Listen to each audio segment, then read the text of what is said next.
Hello and welcome everybody to the Hoop Social Creator Hour. My name is Ori and I will be your host today as we talk a little NBA playoff action, talk a little bit about the current events going on, and we are going to have a conversation with a great guest. I am really looking forward to it. This is something that we've been working on for a while, so I'm glad we finally got to connect. And he happens to be a Minnesota Timberwolves fan, a very level headed Minnesota Timberwolves fan at that. So those conversations should go really well considering everything going on now. Let's start though with a little bit going on today. It's been interesting. If you follow the NBA, you know about last night's games. You know about Tyrese Maxey putting on a show.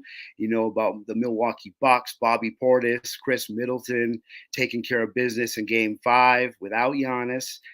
And you may be also aware of the new conversation around Bronny James and LeBron's prerogative to maybe play with him or not play with him. It's looking like it might be one of those situations where Adrian Wojnarowski said that the that it's not as prioritized to LeBron James as it used to be.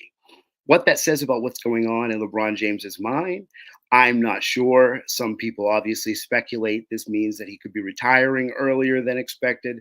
Some people are speculating that he just feels that he is in a position where he could get another chip if he was in a better scenario. And maybe he is prioritizing chips over playing with his son. I mean, there's so many ways you could go with this conversation. I'm not quite sure what is the correct answer, but it certainly does lead to some questions and some curiosities in the situation. Um, Also, a little tidbit that came out today, according to the NBA, in the last 2 minutes that they analyzed the New York Knicks and Philadelphia 76ers game, it's actually been said, according to Sports Illustrated, that the Tyrese Maxey 4 point play was actually a travel. Um, I'm not sure what mentioning that does for anybody besides anger New York Knicks fans. But it was said nonetheless that it was a travel and 4 point play shouldn't have counted. Um, we don't replay games. That's never happened. That's not one of those things that occurs. We don't take a game and redo it because of a single bad call. So it's just one of those situations where yes, you want them to be accurate. Yes, that you want them to be transparent. Yes, you want them to tell the truth, but the truth is kind of like, okay, all right. Well, we still lost. So whoop de doo, Basil. Whoop de doo. So I'm not sure what that position brings to the table, but it's once again something that I find interesting that the NBA had to go out of their way to make sure that people know. And what you do with that information, I guess, is up to you as an NBA fan and how you want to react and how you feel should be the appropriate reaction to this type of scenario. I don't know how we fix these type of things because I mean there are always going to be mistakes. Refs are always going to have issues. Replay is not 100% accurate. I mean, look how many issues we've had. Look how many conversations about the refs that we've had the playoffs. I mean, it always comes up, and it's just one of those things that I guess we're going to have to deal with until there are more situations where these refs can make mistakes, I suppose. So, nonetheless, I have, like I said, a very great guest today, Mr. Tanner Anderson, the one and only. He is, like I mentioned, a very level headed Minnesota Timberwolves fan, and you will understand what I mean as soon as you meet him. He does a lot of content on TikTok, social media, Instagram, produces a lot of high quality material. You might know him for his top 10 lists. You might know him for his on this day. I mean, he just does a lot of different things and covers a lot of different sports.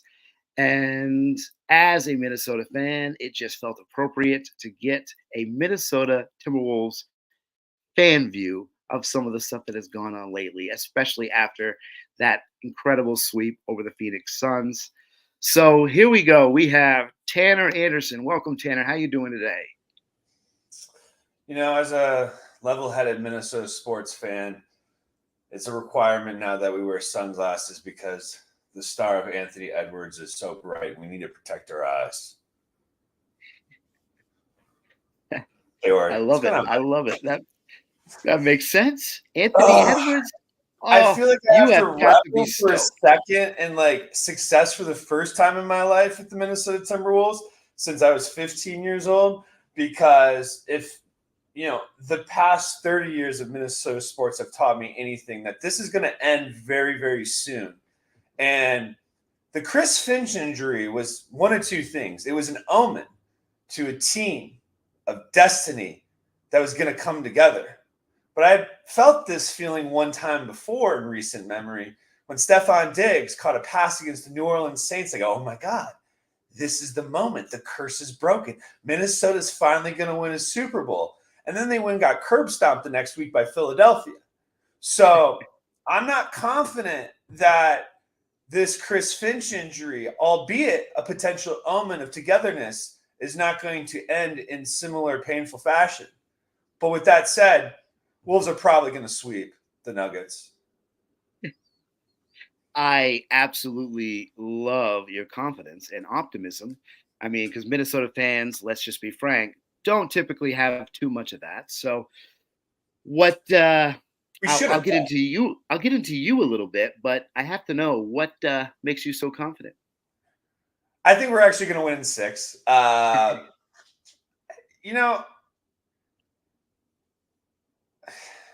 as a former player myself, the regular season games. If you not everybody watched them, they just caught the final national television game. But the first two, we beat them by 50 points combined when we were both fully constituted. And then the last two, we didn't have Towns. And then in the second to last game that we lost by 3 to them, we didn't have Gobert, Towns, or Naz Reid.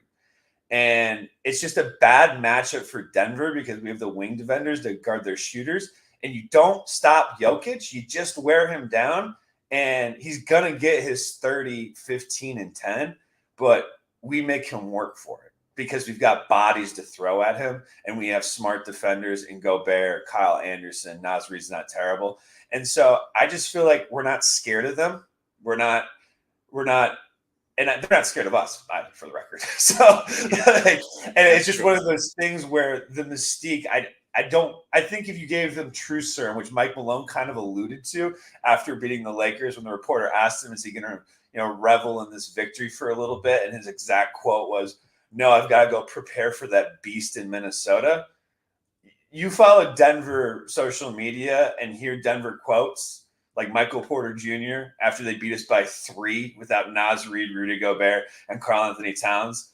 And he's in the post game going, we got to figure some stuff out because we're fairly certain we're going to see that team down the line. And it's not good. And so, yeah, I know none of the national media is going to pick us. And that's the way we like it. But Anthony Edwards feels a little 2006 Dwayne Wadey to me right now. Ooh. Now that is a take. Okay, so we'll get into this. We will Yeah, return okay. to the Minnesota stuff. I need to know, and I'm sure the fans and the people that follow the Creator Hour want to know. 98,000 followers on TikTok. Oh, yeah. How did content creation become part of your MO? What drove you and started you into that line of creativity? It was an accident. It was an accident. I didn't have TikTok all through COVID, so I produce movies.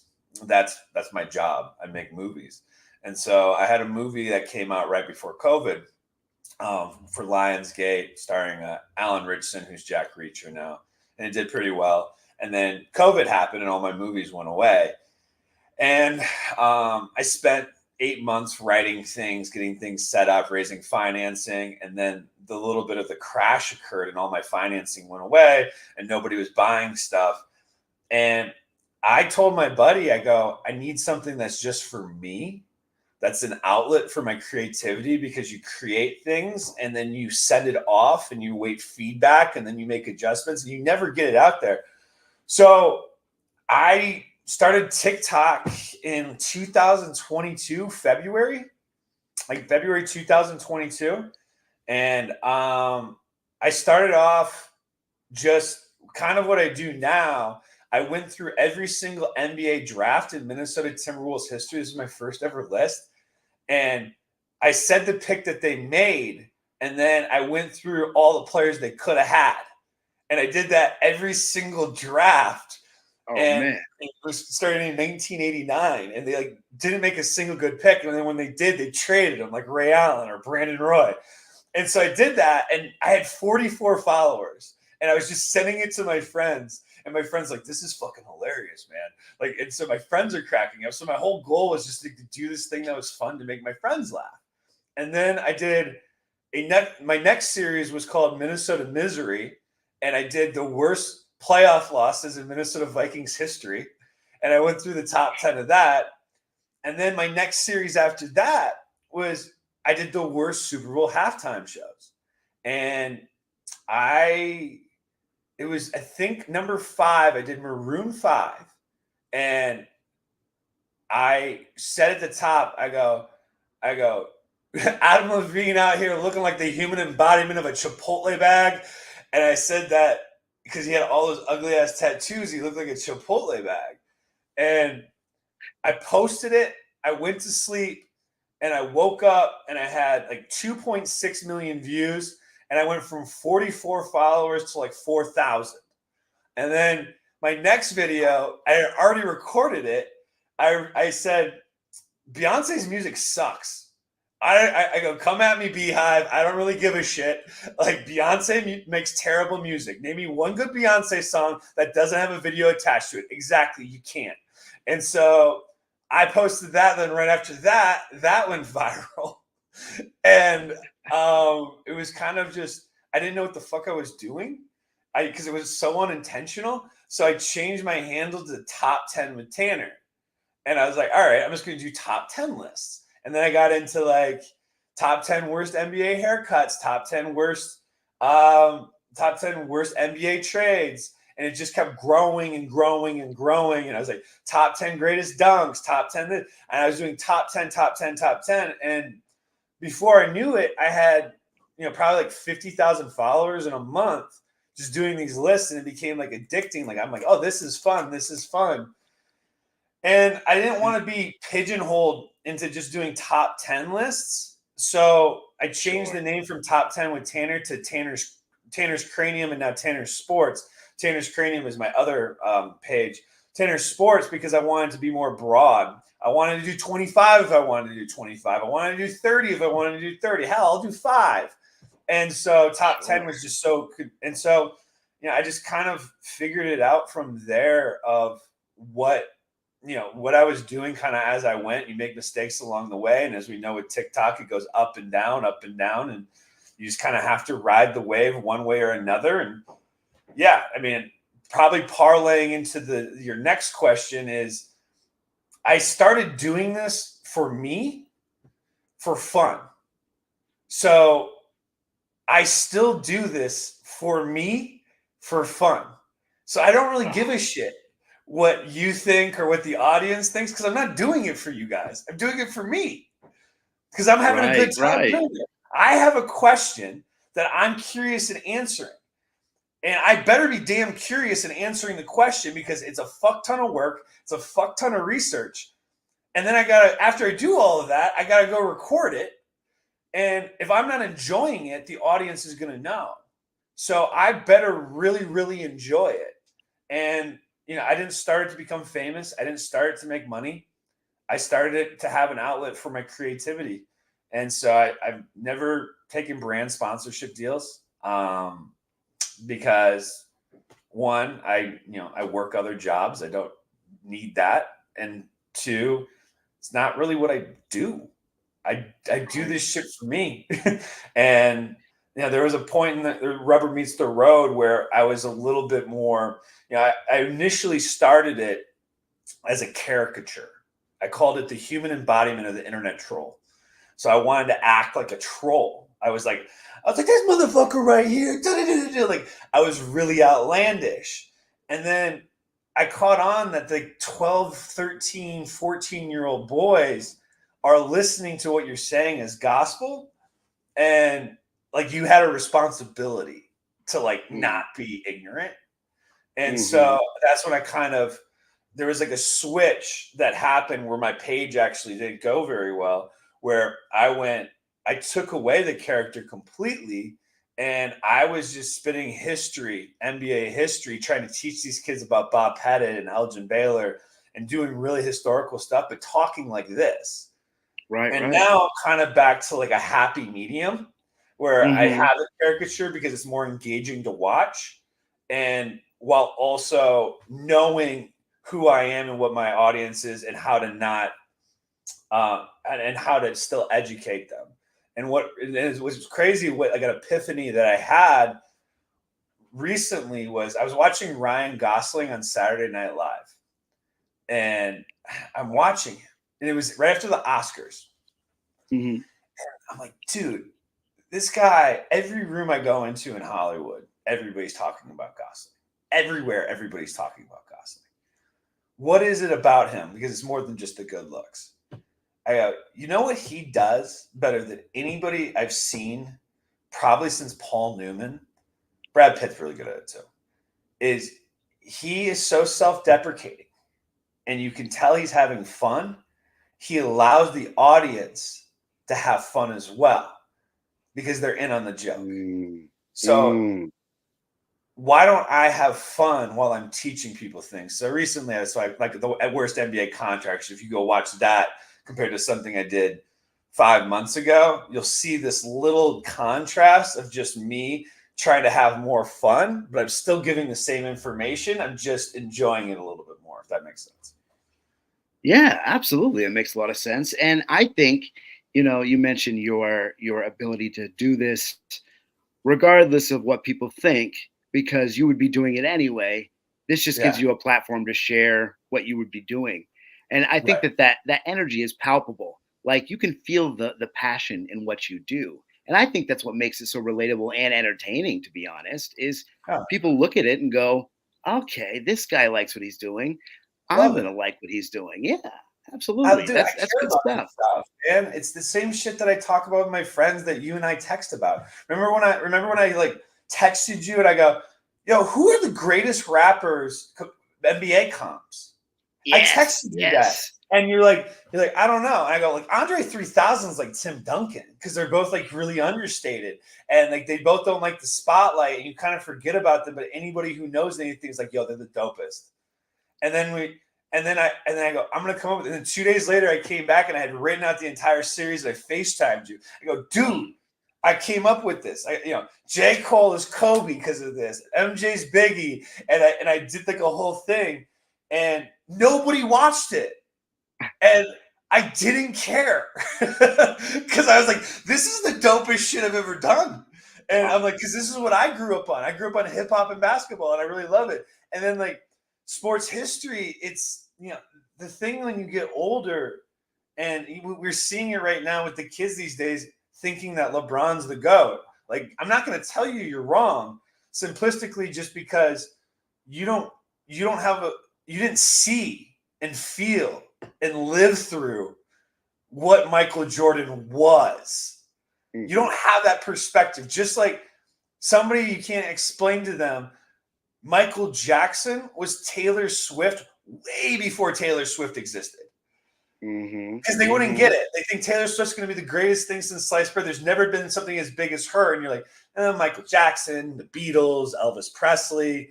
But hey, we can't tell you you're wrong because it's the first time experiencing it. So for me, with the history of the game, my grandfather, I remember him telling me stories about watching the 58 Minneapolis Lakers, and Elgin Baylor's a rookie. And he had never in his entire life seen a player play above the rim like Elgin Baylor, that it was like he was floating through the sky. And he would drive up for the games from Iowa, and it was like this alien crash landing on the planet. And he was this hoop head that loved the game, and he remembers when their plane crashed in a cornfield in Iowa and the entire team survived. But because they wouldn't build them a new stadium, they moved to Los Angeles. And my grandfather in Northwood, Iowa, watched these Minneapolis Lakers games, and it's like the Seattle Supersonics fans who had Kevin Durant their rookie year, and then he goes to OKC. My grandfather experienced that in 1958 with Elgin Baylor, and then they get Jerry West the next year. And so, but nobody knows that history. Nobody remembers that because it didn't happen in the here and now. Or how Jerry West in winning time is painted as a fucking loser when he went to 9 NBA championships. He took West Virginia to 2 Final Fours. He averaged 32, 16, and 7 for a college season. You're telling me that guy's a loser? He led the 1960 Olympic team to Olympic gold medal. Like, that guy's a loser? Like, fuck out of here. You know what I mean? But they don't know it. You don't know about David Thompson, how they called him Skywalker at NC State. He ended UCLA's dynasty by himself. And that was the guy a young Michael Jordan was watching from Wilmington that inspired him to be a basketball player. And who we watched. But you didn't hear about David Thompson because he played in the ABA. By the time he got to the NBA, he had a cocaine addiction. But that's the dude that inspired Michael Jordan to be Michael Jordan. You know? Exactly. That's one of those. Yeah. Like, sorry, I rambled there, but like, no. Like that matters to me because you go sit in a room. Like my grandfather, before he passed, one of the coolest things I did is I was sitting there with him and my dad. It's 3 generations. And he's gone in like a month. And I go, Dad, who's the greatest football player you've ever seen? He's like, Walter Payton. And I go, mine's Barry Sanders. And my grandpa goes, you both are wrong. You never saw Jim Brown. Jim Brown was first team All-Pro 8 out of the 9 years he was in the NFL. He was league MVP, and my grandpa just goes off. So then I asked the question, like, who's the best baseball player you've ever seen? My dad's like, Willie Mays. I'm like, Barry Bonds. Like, easy. And my grandpa goes, let me tell you a story about Ted Williams at the old Met in 1952. I'm sitting behind home plate, and a ball is thrown, and the pitcher and catcher start arguing, saying it's a strike. And the umpire turns around and goes, it's not a strike. And goes, why not? Because he didn't swing at it, and points to Ted Williams because he had such a good eye. Even the umpires believed his eye better than their own. So it's like, man, you gotta have these conversations, and you gotta keep it alive a little bit.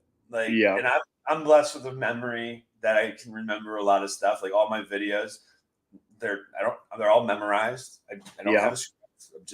They're from the dome, and so. But this shit's important to me because in life, if you don't remember, the past, like it kind of just dies, and like the adage in a very morbid sense of the term is like history has a tendency to repeat itself.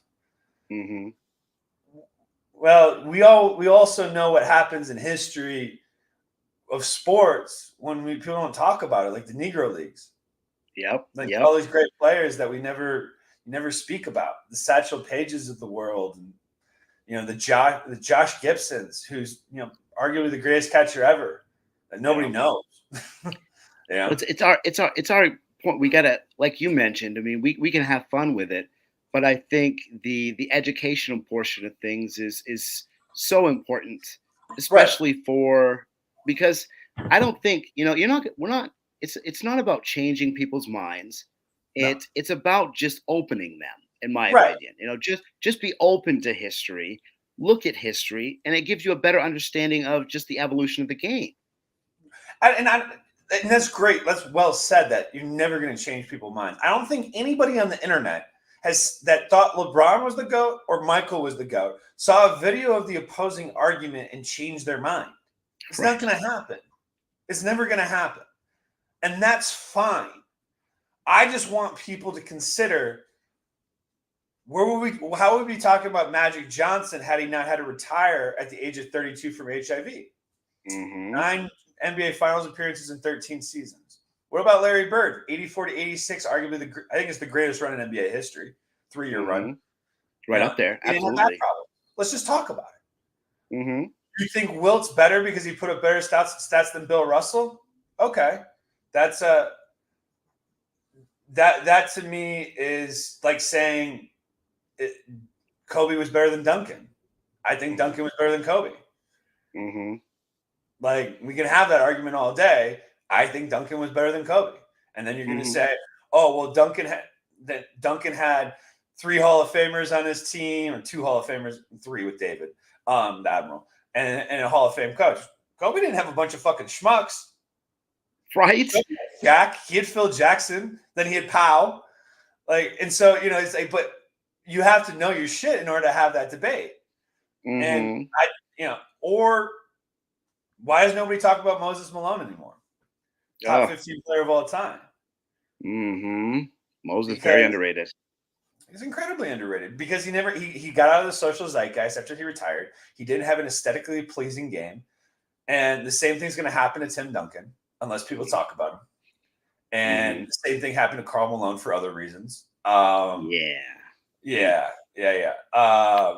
But it's similar shit.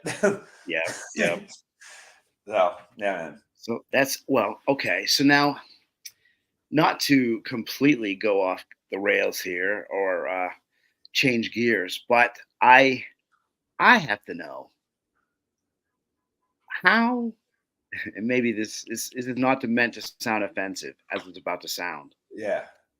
But how does one become a Minnesota Timberwolves fan? Grow up in Minnesota. Is that the only prereq? Is that the only way that this happens? Well, not yes and no, right? It's like I cheer for all the Minnesota sports team. I grew up in Minnesota. My dad played college basketball, and my dad was a basketball junkie, and he's from Iowa. He played in Northern Iowa. And he's a Packer fan, and he's a Twins fan, but he didn't have a basketball team growing up, so he cheered for the Celtics because he loved Larry Bird. But it wasn't his. And I remember in 1995, I went to Kevin Garnett's rookie year. He came off the bench. They were playing the San Antonio Spurs. Doug West got ejected for the game because it was when the referees – it was the lockout of the referees, so it was the backup referees of the CBA were reffing the game, and he called the ref dude. And the ref got pissed and kicked Doug West out of the game. And Kevin Garnett came into the game, and he was long and lanky and raw. And it felt like he had 30 and 18. I think he had like 15 and 7. But he had good seats, and I'm watching this. And in the car ride home, I'm just talking to my dad. I'm like 8 years old. I'm like, Dad, when he did this, when he did that, when he did that. And my dad traveled a lot for work. He had teams. He worked for Accenture, and he had teams in India and in Germany. So he was always gone. And so he bought season tickets in 1996 to the Minnesota Timberwolves. And he made it a point of coming back and going to every game with me. And so from 1996 till 2006, I went to every single Minnesota Timberwolves home game.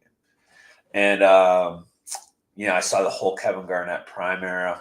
I saw Michael come through there. Dennis Rodman kicked the cameraman. I was there. You see them all come through. I saw Kobe right when he's Western Conference Finals, and he's got the rape trial, and he just got off the private jet. It's 2-2, and he drops 40 and has that up and under dunk, and it's right in front of me. I was like, oh, shit. Like you see it all, and you just and my dad – we would get in the car, and he would just ask me, he's like, so what'd you see? What'd you see? I'm like, I don't understand why Garnett always jabs sets right and then settles for a 20-foot pull-up. Why doesn't he put his head down and get to the fucking rim? I didn't say fucking at the time. Why doesn't he get to the rim, man? Why doesn't he dominate on offense? He's too passive on offense. We don't have a go-to scorer.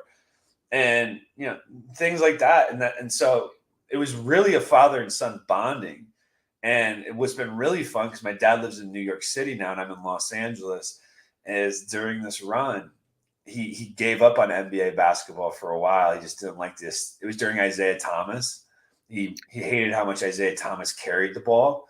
And he's like, this isn't even basketball. The guy's literally walking with the basketball, and the guys weren't playing any defense. He's like, this is stupid. I'm not watching this. And the beginning of this year, I'm like, Dad, you got to watch. This is your kind of team. I mean, they play defense. They got a junkyard dogs out there. They got this one kid, Anthony Edwards, he's him, man. Like, he's it. And it's been so much fun because he'll watch the games and, I'll get emotional, but like, you can have millions of followers, I don't know, I have hundreds of thousands. I get millions of likes and views. And still, there's nothing better than your father calling you to talk about it. Like, you know what I mean? Calling you to talk about the game and, like waking up to a text message is like, I just watched the highlights. We are really good. Like, and, and like a weird pipe dream that, we make the NBA finals and the Knicks do too, us going to the Garden and watching a game together.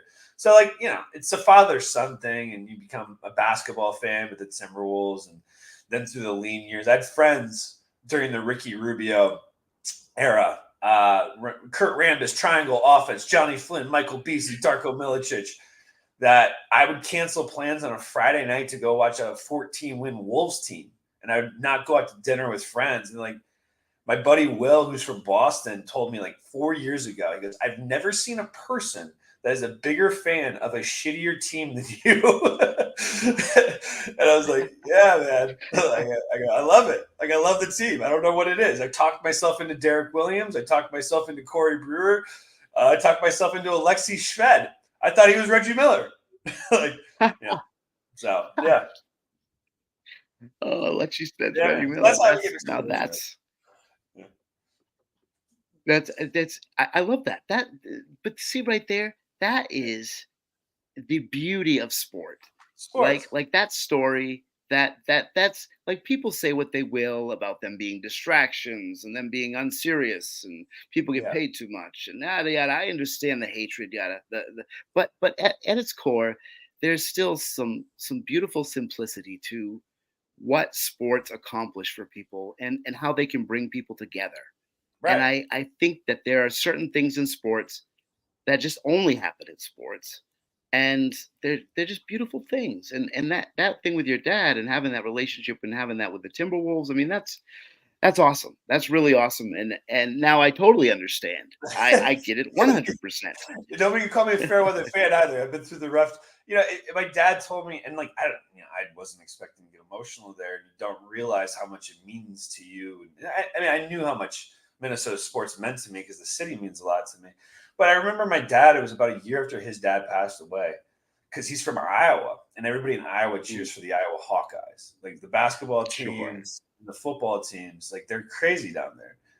And I'm from Minnesota. Like, we don't cheer for the Iowa Hawkeyes. We don't even cheer for the fucking Gophers. We don't cheer for college sports. And I called my dad, and I go, what's the one thing you miss most about your dad being gone? And he goes, talking about Iowa sports. Because I don't have anybody else to talk to about it. Because, your sisters, they fill voids for me in other ways. And, I talk about sports, but that's the one thing that we had together. And, Minnesota Timberwolves is the one thing that him and I have together. So, yeah. That's and see, I, as a Celtics fan, my grandfather, who passed not very long ago, a few years ago, we were very close. And he was a big Bill Russell guy.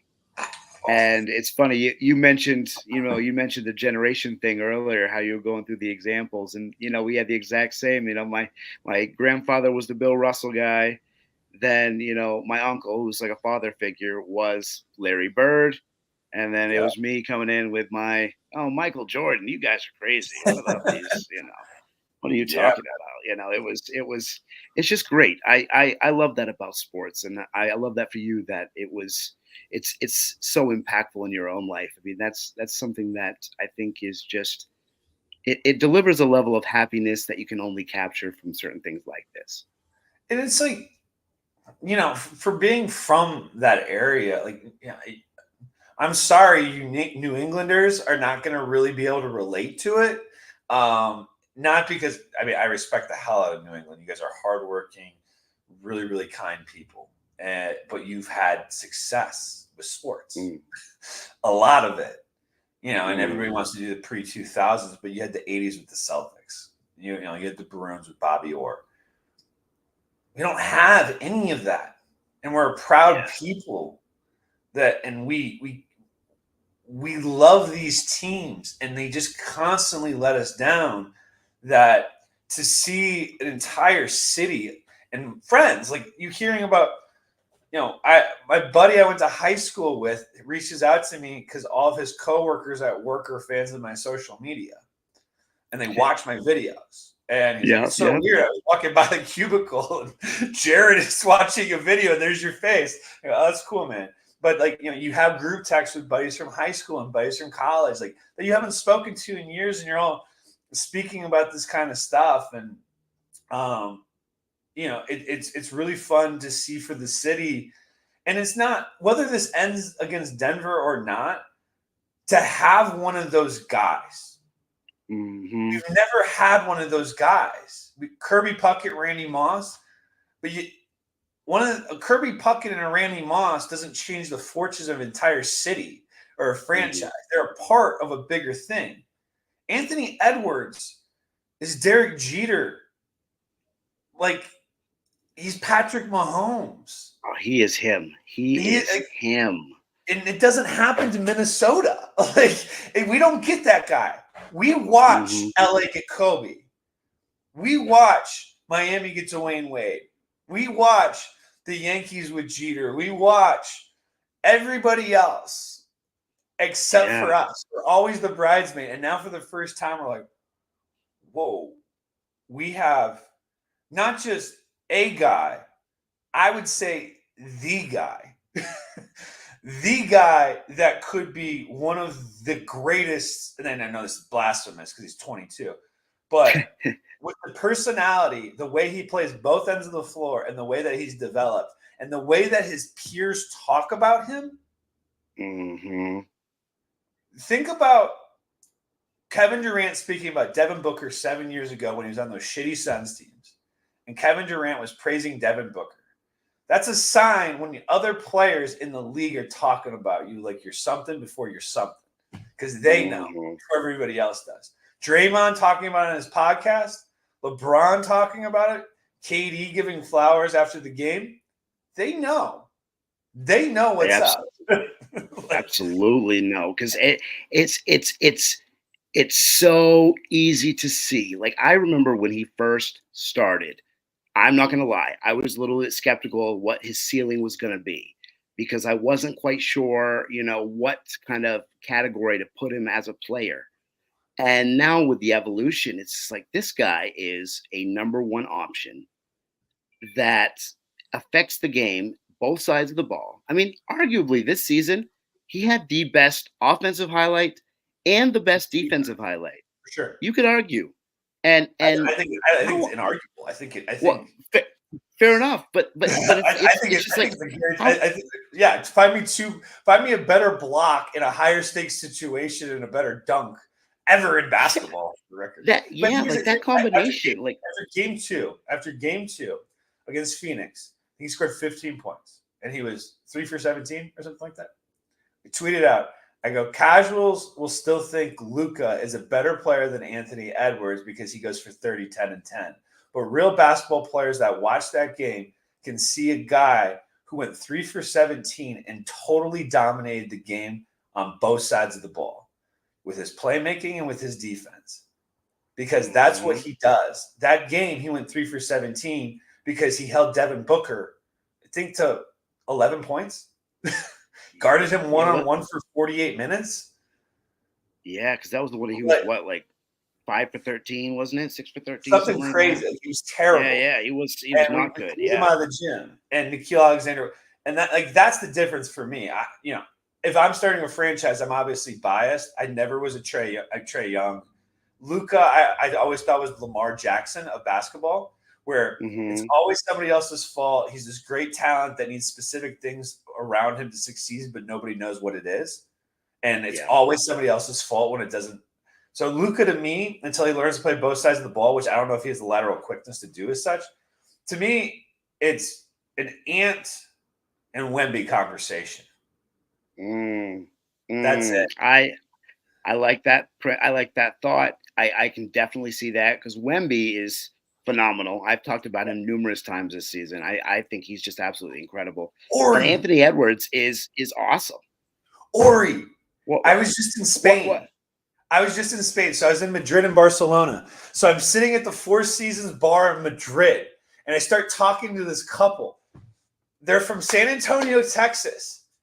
And this guy, I'm talking like, so what do you do for work? He goes, I'm the Spurs doctor. I go, oh, really? And he goes, I go, Wemby's a freak. I'm worried he's going to get injured. And he looks at me dead. He had a gin and tonic. And he looks at me. He goes, we are looking at all of his scans, and he's rewriting the curve because it doesn't make sense. This guy doesn't make sense physically. He's trained since he was a kid to keep his body in pristine shape. They don't see any signs of any wearing down, breaking down with the feet or the knees. And I was like, oh my God, the Spurs doctors are literally befuddled because this guy's an alien. That's fascinating. Yeah. I could see it. I mean, Yeah. you look at him just like he's doing things obviously in this rookie season that supersede all the hype that came in. And considering that hype train, I know I've mentioned it before, like that to me is just super impressive. I agree, man. It's going to be fun, but Anthony Edwards, man. Anthony Edwards. What like I know you mentioned greatest player. He can be in one of those conversations. You know, obviously he's young, and we need to keep that into consideration. Sure, but the ceiling on this kid, given his motor, given like his mentality, I think that like, and he also has like a level of humility. Like I find it very hard to dislike this kid. He makes people like Cat and Rudy Gobert. You got people cheering for the Timberwolves. They got Cat and Rudy Gobert, who are maybe the two most annoying players in the NBA, based upon like social media. You got people cheering for them. They had Cat, like he laughs at Cat's corny ass jokes after the game. He gives praise, but he also gives criticism in a way and cusses you out in a way that's constructive and lifts you up and doesn't cut you down. Like that presser after the game when he shows up in a wife beater and a fucking Chicago White Sox hat, which is fantastic, and Cat's sitting there and like, Cat, you had a great game tonight, 28 and 10. He goes, that's because he didn't fucking foul. He just goes, he's like, he didn't foul. He goes, he's the best offensive player on our team. Every third quarter, we blew their asses out. Why are we blowing them out? Because Cat was on the floor. Stop fucking fouling. And like Cat like is laughing, but it's like, yes, that's what we've been saying for years, Cat. Stop fouling. And it's almost like, and like people in media need to give Karl Anthony Towns more credit than they do. You know, say what you want about his game, say what you want about his personality, but how many NBA players at his stature with that ego would so gracefully take a back seat and let another guy lead a franchise that you have been leading for 6 years and you don't hear a peep? You don't hear anything about jealousy. You don't hear anything bad out of the locker room. You hear about all of these guys getting along. Like nobody talks about Karl Anthony Towns in a positive manner because it's not cool. We want to make fun of his voices. We want to make fun of his whining. We got to do a little painting the nails because he's saucy or whatever the kids say. Talk about how that is a form of leadership, that this guy took a lesser role, became a above average defender this year, and shot a career high from 3-point percentage. Yeah. And look at what had happened. It leads to winning. So that's super important. And for him to take that back seat and have it lead to winning, it looks like a real leader. That's what leaders do, right? So and can we also, like the other narrative, and as a level-headed Minnesota sports fan here, the other narrative is that Rudy Gobert gets ran off the floor in the playoffs. Maybe Utah started 4 of the worst defenders in the NBA in Joe Ingles, Bojan Bogdanovic, and Donovan Mitchell and Mike Conley around this guy and asked him to do everything. Maybe that happened.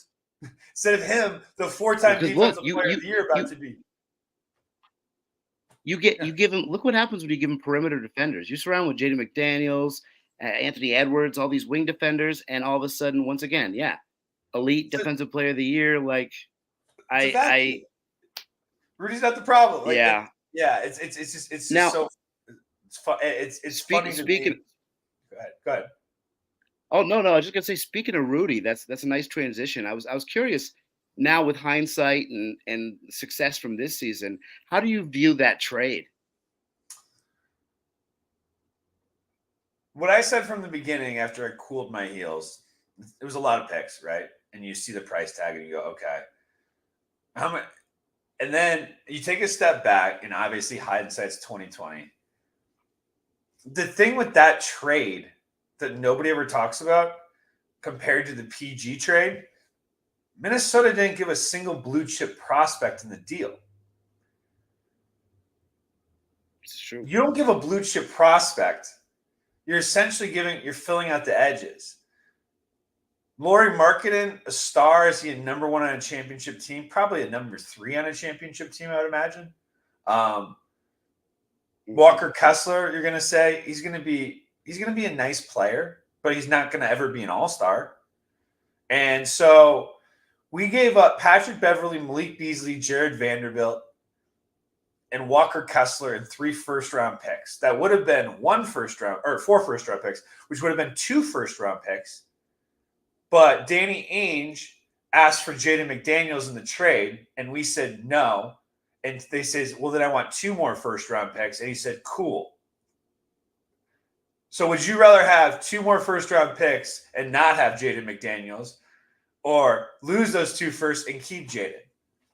So the PG trade is so much worse because they gave up SGA.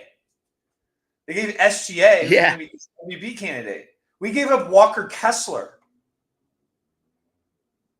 Absolutely. What are we talking about? And people want to do the block numbers. Walker Kessler has as many blocks per game as Rudy Gobert did in his rookie year. I go, blocks are a byproduct of being on a shitty team because there's so many rim opportunities. Rudy Gobert doesn't have rim opportunities to block shots because everybody's scared. They run a circle. Like, what are we talking about? That's true, though. These are valid.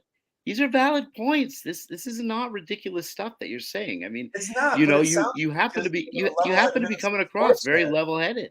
Very level-headed. There it is. Yeah. Like, would I have loved if we didn't have to put the swaps in? Sure, but everybody in that building knew. And here's another thing. Here's another pet peeve of mine. I love the argument of everybody on the same timeline. Everybody on the same timeline.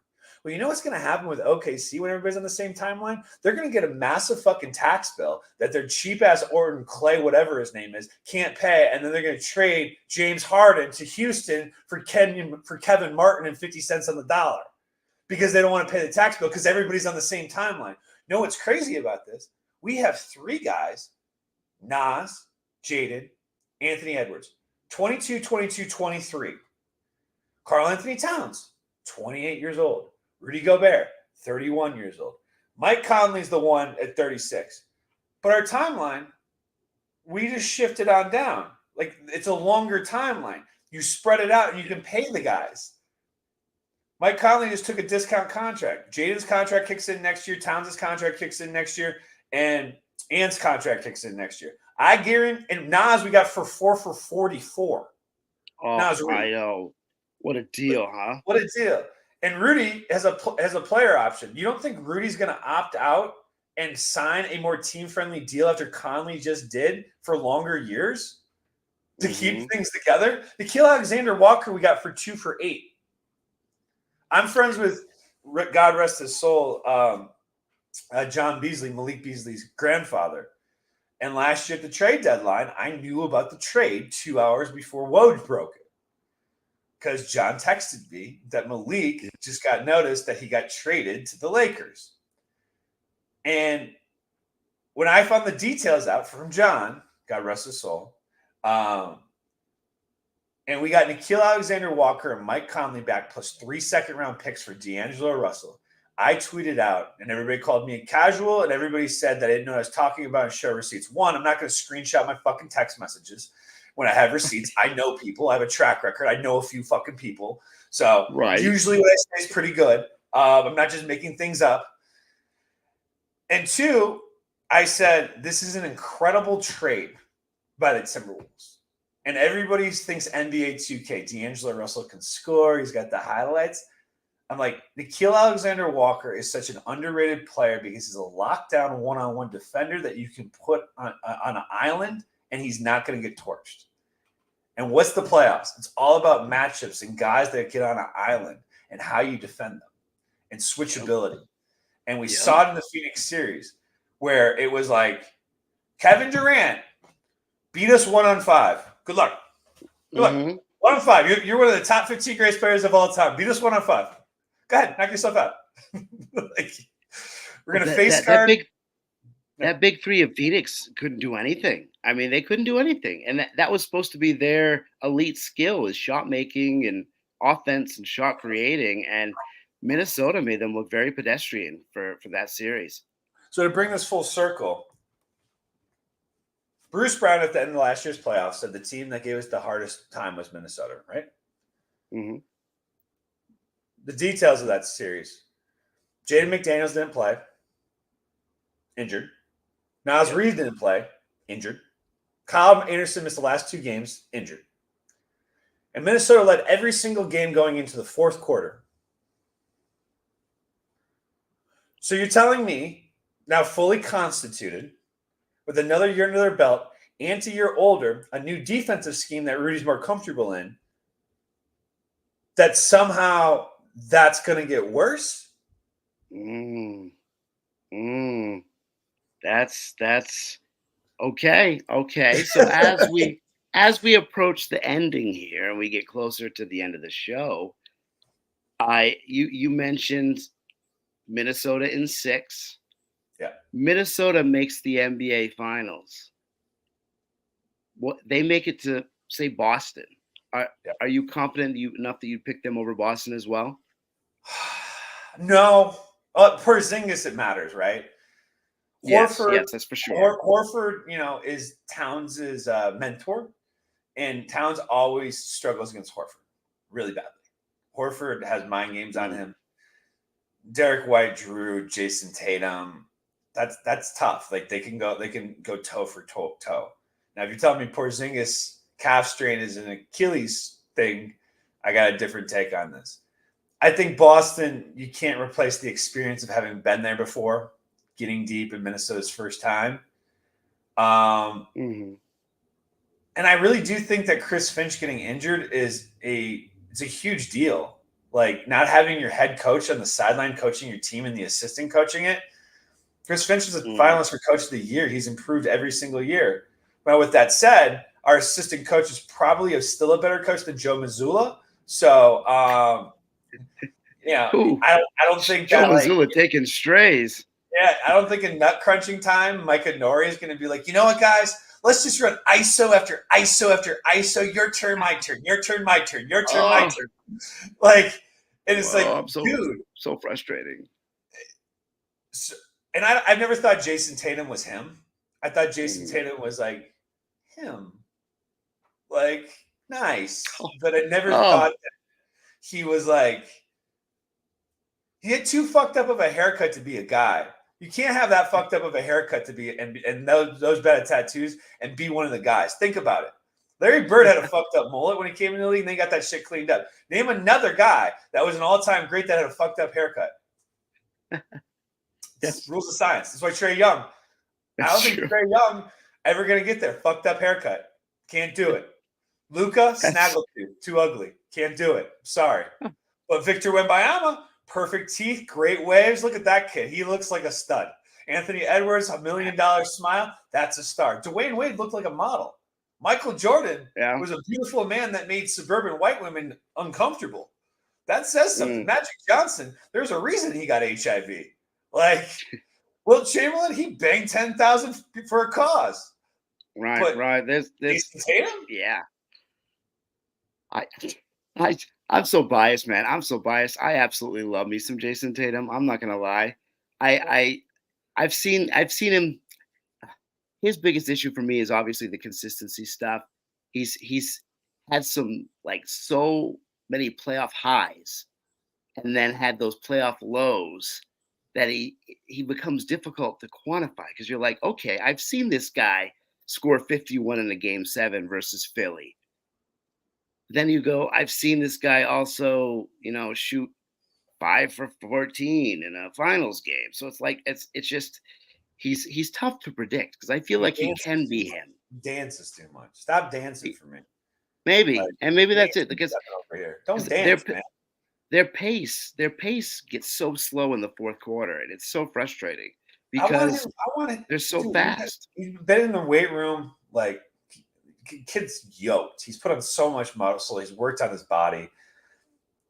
Put your shoulder down and dunk on some. So the last time we saw him dunk on somebody's head, LeBron his rookie year, dunk on Ha! somebody's fucking head. Get in there and ask them how my dick tastes. Like Ask seriously. hey, ask Giannis. Giannis got some of that action. He gave a Okay. nice dunk to But, Giannis. come on. Anthony Yeah. Edwards is dunking on dudes every game. Every game he's trying to poster you. That dunk on John Collins this season, I swear, was in my dreams. That was amazing.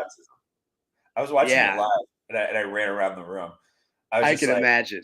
I just was like, that's the greatest dunk I've ever seen in my life. And you could see it. It was like a slow death. It was like, Mhm. like at the beginning of Saving Private Ryan when they're storming the Normandy beach. And at one point he hits like the shell and he looks around and it's all like quiet and everything's going in slow motion and you hear the screaming. When I saw Ant get the ball back from Nikhil Alexander Walker, I feel like it was D-Day. And it was just like, and like John Collins' life is flashing before his eyes, and then boom, right in his head. Like it was nasty. Then he dislocated his finger. Yeah, I know. He starts immediately. And that block. I mean, it's just he's a tremendous kid. And Tatum's, I know, older. Tatum may not be, have the ceiling that Anthony Edwards has, but I do have to say I do think Tatum is a him. I do think he is a him, and Okay, I think this season we're gonna see it. We wait. Ori, Denver, Minnesota. Who you got? I've got Denver. I've got Denver in 6. I'm not gonna lie. I love Minnesota. I love everything that they've done, everything that they represent. Like you mentioned, they have that dog in them. They have the pieces. They have some experience. They have some youth. They have some naivete.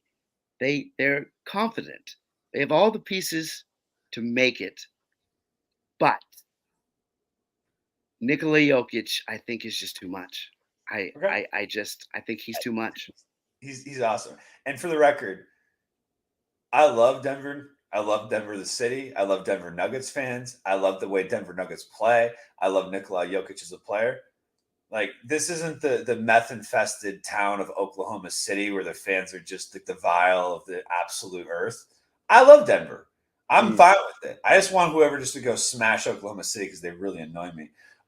So in the finals, let's say the Celtics are playing the Nuggets. How do you feel? That's the trick right there. Is we mentioned it, you mentioned it, but the X factor for this season for me, playoff time, was Kristaps Porzingis. I mean, he's the biggest difference from last season's team, in my opinion. Drew Holiday is a better Marcus Smart, sure, but he's still kind of a Marcus Smart type. Derek White's evolution has been important, certainly, but Right. Kristaps is the piece that makes life so difficult in ways that we just couldn't before. His post up game has been tremendous this year. I think he led the league in points per possession in the post, and just he can stretch the floor. He's still a legitimate rim protector, and just has a knack for the game that I find that he can be very fluid when he's healthy. And I just missing that.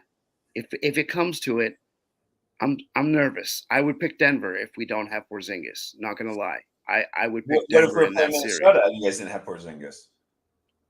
I think I might pick Minnesota. And the Celtics have actually a good record without Porzingis, but in the playoffs, none of that matters, and we need him, I'm going to and play a I think drinking that's game the important. rest of the playoffs. I just decided. The drinking game is simple. Every time an announcer says that Sam Hauser is a sneaky good defender, I'm going to take a shot because it's almost like because he's white, Nobody thinks he's a good defender, and these dudes challenged him. He played at Virginia for Tony Bennett. Yeah. He knows That's how to where play he would learn defense. defense. He did play at Absolutely. Virginia, right? I believe Tony he did, right? Bennett is a yeah. Yeah, Oh, he played at there we go. Virginia, right? Look at the yes, he did. We look at the time. I'm sorry, I didn't even notice that we are running down here. So I want to thank you for hopping on and give you the chance to how do we follow Tanner? What are the best methods to follow you and see your material? Ah, man. Well, my YouTube is Tanner's Cranium, just Tanner Anderson. I'm sure, like, just type in Tanner Anderson. I mean, it's a very, very generic frat boy name with a business degree, and I'm sure I'm like the only one that pops up. But yeah, Tanner's Sports on TikTok if you want the sports stuff. Tanner's Cranium. I have so many pages already. Tanner's Cranium on Instagram. Tanner's Cranium on YouTube. But yeah, I've got like, dude, I got so many.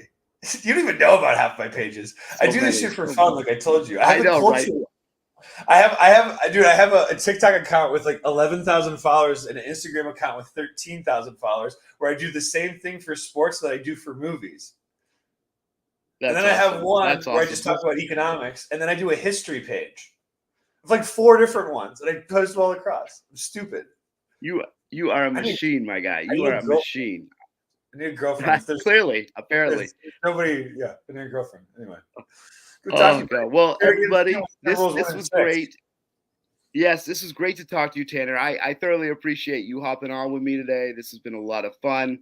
I know this is going to lead to a lot of high quality material, clip wise, because this has been some good stuff in there. So thank you so much. I appreciate Do me your a time. favor. Make sure that you cut up the clip where I call OKC fans a bunch of meth heads that are the bile of the earth. I need that one out there.